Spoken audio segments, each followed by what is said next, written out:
যেগুলো কারণে আমাদের অজুর পূর্ণতা নষ্ট হতে পারে। তার ভিতরে 1 নম্বরের ভুল হলো, যেটি আমাদের হয়ে থাকে অজুর ক্ষেত্রে অনেকেরই, সেটা হলো বিসমিল্লাহ পাঠ না করা। অজুর শুরুতে কি পাঠ করতে হয়? বিসমিল্লাহ। আপনি যখন হাত ধুয়ে তো অজু শুরু করবেন, 2 হাতের কবজি 2 হাতে অজু শুরু করবেন না, প্রথম কাজ। তার আগে আপনি কি করবেন? বিসমিল্লাহ। বিসমিল্লাহ বলে হাত ধুয়ে তারপর অজু শুরু করবেন। বহু লোক আছি আমরা, অজুখানায় ওই গল্প করতেছি, আড্ডা মারতেছি, কথাবার্তা বলতেছি, এই বলতে বলতে অজু শুরু করে দিছি। তাহলে বিসমিল্লাহ কখন পড়তেছি? বিসমিল্লাহটা অনেক সময় অমনোযোগিতার কারণে, অবহেলার কারণে, অন্যমনস্কতার কারণে বিসমিল্লাহটা অনেক সময় আমরা বলতে ভুলে যাই।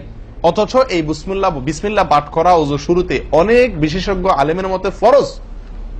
অনেকে বলেন বিসমিল্লাহ পাঠ না করলে অজুই হবে না, আপনি যদি ভুলে বাদ দেন অজু হলো না। যদিও সংখ্যাগরিষ্ঠ আমাদের মতে এটা না, তাদের মতে বিসমিল্লাহ পাঠ করা এটা অজুর সুন্নাহ। এটা হলো অজুর কি? সুন্নাহ। এটা আপনি যদি বিসমিল্লাহ বলে যদি অজু শুরু করেন, তাহলে অজুটার ভিতরে পূর্ণাঙ্গতা আসলো। অজুটার ভিতরে কি আসলো? পূর্ণাঙ্গতা আসলো। অজুটার ভিতরে অজুটা আপনার হৃষ্টপুষ্ট হলো। এই অজুতে ইনশাআল্লাহ আপনার সালাত পূর্ণাঙ্গ হবে, যে সালাত আপনাকে জান্নাতে নিয়ে যাবে ইনশাআল্লাহ। তাহলে অজুর শুরুতে একটা প্রাথমিক ভুল হলো বিসমিল্লাহ ভালো করে না পাঠ করা। নবী সাল্লাল্লাহু আলাইহি ওয়াসাল্লাম বলেছেন, ইবনে মাজাহ হাদিস, লা ওযুআ লিমান লাম ইয়াযকুর ইসমাল্লাহি আলাইহি, ওই ব্যক্তির ওযু হবে না। হাদিসটি সহিহ।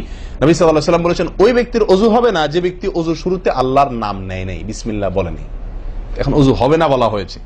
এই হবে না বলতে হাদিস বিশেষজ্ঞ উলামা ইকরাম এবং ফুকাহা ইকরাম বলেন, এখানে হবে না বলতে অজুর ওই প্রাণ হলো না, অজু পূর্ণাঙ্গ হলো না, অজুটা যেভাবে হওয়া দরকার ছিল সেভাবে হলো না। কোন রকম হয়ে গেল মার্শাল হাল, সালাত আদায় হয়ে গেল, দায়িত্ব খালাস হয়ে গেল, কিন্তু এটা যেভাবে আল্লাহ সুবহানাহু ওয়া তাআলা চাচ্ছেন, নবী সাল্লাল্লাহু আলাইহি ওয়াসাল্লাম চাচ্ছেন, যেভাবে অজুর নির্দেশ আসছে সেভাবে হলো না। যদি আমি বিসমিল্লাহ পাঠ না করি, তাহলে বোঝা গেল অজু করার সময় আপনি কারোর সাথে কথা বলছেন, খোশ গল্প করছেন, মোবাইলে আলাপ করছেন, অন্য কোনো ব্যস্ততায় আছেন, অন্য কোনো ধ্যানে আছেন, ওই অবস্থায় হাত ধুয়ে অজু শুরু করে দিলেন, বিসমিল্লাহ পাঠ করলেন না। এটা হলো একটা ত্রুটি।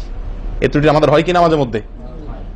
অনেকে তো আছেন নিয়মিতই করেন না, অনেকে আছেন করেন, কিন্তু ওই যে অন্য মানুষকে হয়ে গেলে হাত ধুয়ে শুরু করে দিচ্ছেন আর বিসমিল্লাহ আর বলেন নাই।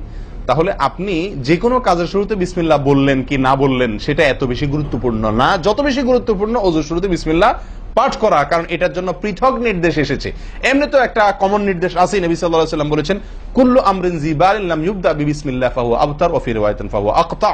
যে কোনো গুরুত্বপূর্ণ কাজ আল্লাহর নাম দিয়ে শুরু না করলে সেটা অপূর্ণাঙ্গ থাকে, কাজটা অর্ধেক থাকে, অর্ধেকা থাকে, অপূর্ণাঙ্গ থাকে, পূর্ণাঙ্গতা আসে না যে কোনো ভালো কাজ।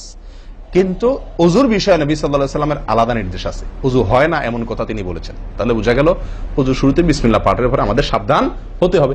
এখন একটা সমস্যা হলো, আমরা আজকাল বেশিরভাগ লোক অজু করি হলো টয়লেটের মধ্যে, আর টয়লেটের মধ্যে আল্লাহর নাম নেওয়া নিষেধ, ঠিক না ঠিক? টয়লেটের মধ্যে আল্লাহর নাম নেওয়া নিষেধ, জায়েজ নাই। তাহলে আমাদের অজু যদি টয়লেটে আপনার বাথরুমের ভেতরে যে কি করি অজু করি, তাহলে আমি বিসমিল্লাহ বলতে পারবো না, কারণ আল্লাহর নাম নেওয়া বাথরুমে নিষেধ, টয়লেটে নিষেধ। আবার বিসমিল্লাহ না বললে আমার অজুটাও পূর্ণাঙ্গ হচ্ছে না, তাহলে আমি করবোটা কি? বলেন, সমাধানের পথ কি? কি করব? কি নিষেধাজ্ঞা অমান্য করে বিসমিল্লাহ বলবো, নাকি আপনার বিসমিল্লাহ ছেড়ে দেব? তাতে তো অজু আবার পূর্ণাঙ্গ হবে না, দুইটাই সমস্যা না? এই জন্য উত্তম এবং সবচেয়ে ভালো হলো অজুটা বাহির করার চেষ্টা করবেন। বেশিরভাগ জায়গাতে, সব জায়গাতে কম বেশ, বাথরুম টয়লেটের ভেতরে যদি বেসিন থাকে, তো বাইরেও টেপ বা বেসিনের ব্যবস্থা থাকে, থাকে না থাকে না? বিশেষ করে বাসা বাড়িতে অথবা অফিসে আদালতে দেখা যায় যে ওই টয়লেটে অনেক সময় আমরা কি করে ফেলি, অজু করে ফেলি। এটা উচিত না, এটা একটা ভুল আমাদের। অজু আমরা করব বাহিরে। কেন? কারণ টয়লেটে অজু করতে গেলে আল্লাহর নাম নিতে হচ্ছে, আর আল্লাহর নাম নেওয়া নিষেধ সেখানে। আমি সেখানে আল্লাহর নাম নিতেও পারছি না, আর নাও নিতে পারছি না। যদি নেই তাহলে আল্লাহর নাম নিয়ে গুনাহ করছি টয়লেটে, আর যদি না নেই তাহলে আমার অজুটা অপূর্ণাঙ্গ থেকে যাচ্ছে, ঠিক না ঠিক? এই জন্য আমরা উত্তম হলো অজু করব কোথায়? বাইরে এসে যে কোনো টেপে। কথা কি বুঝাতে পারছি? বাইরে এসে। একান্ত যদি কখনো আপনি বাধ্য হয়ে যান, বাইরে ভিড় নাই, ব্যবস্থা, সেটা ভিন্ন কথা। আর বাসা বাড়িতে যদি এরকম কোনো বাসা বাড়িতে যে বাইরে কোনো সিস্টেম নাই, আপনার নিজের বাসা না, আপনি ঠিক করতে পারতেছেন না, তো কমপক্ষে বেসিন এবং আপনার টয়লেটের কমোডের মাঝখানে কি দিব? একটা পর্দা বা ওয়াল কোনো কিছু দিয়ে নিব ইনশাআল্লাহ। কথা বুঝতে পারছি ভাই? আল্লাহ তাআলা আমাদের সকলকে এই বিষয়টি লক্ষ্য করার তৌফিক দান করেন। তাহলে ভাই আমরা বিসমিল্লাহ পাঠ করব ওযুর শুরুতে, লক্ষ্য করব ইনশাআল্লাহ যাতে করে ওযুর শুরুতে বিসমিল্লাহ পাঠে ভুল না হয়। মনে থাকবে তো ইনশাআল্লাহ। আল্লাহ আমাদের তৌফিক দান করেন।